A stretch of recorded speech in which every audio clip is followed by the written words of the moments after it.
مسلم عن أبي هريرة رضي الله عنه قال قال رسول الله صلى الله عليه وسلم.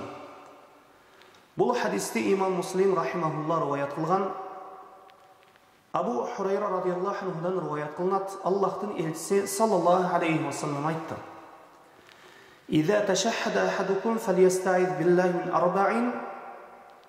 Егер сілерден біреу намазда ташаххудты оқып болғандан кейін мындайша айтқанда ат-тахиятты оқып, салаватты оқып, салам беруден алдын 4 нәрседен сақтаусын сұрап Аллах Таалаға дуа қылсын деп айтты. Яқул: "Аллахумма инни аузу бика мин азаби джаханнам ва мин азаби ал-қабр ва мин фитнати ал-махия вал-мамат ва мин шарри фитнати ал-масих ад-даджжал."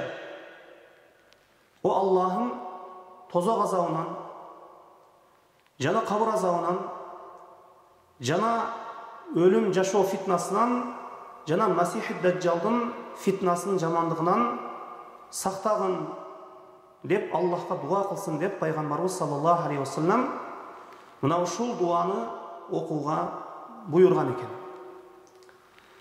Даджжал фитнасы бұл адамзат үшін шығарылған ең чоң фитна болып саналады.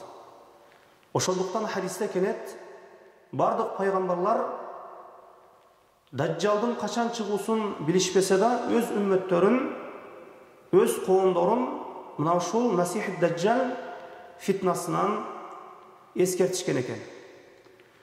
Ошондой эле акыркы пайгамбар Мухаммад саллаллаху алейхи ва салламда Масих ад-Даджжал, Даджжал фитнасынан өз үммөтүн ескертип, мына ушул дуаны намазда ташаххуд окуп болгондон кийин жана салаваттан кийин салам берүүдөн алдын ушул дуаны окууга буйрган экен.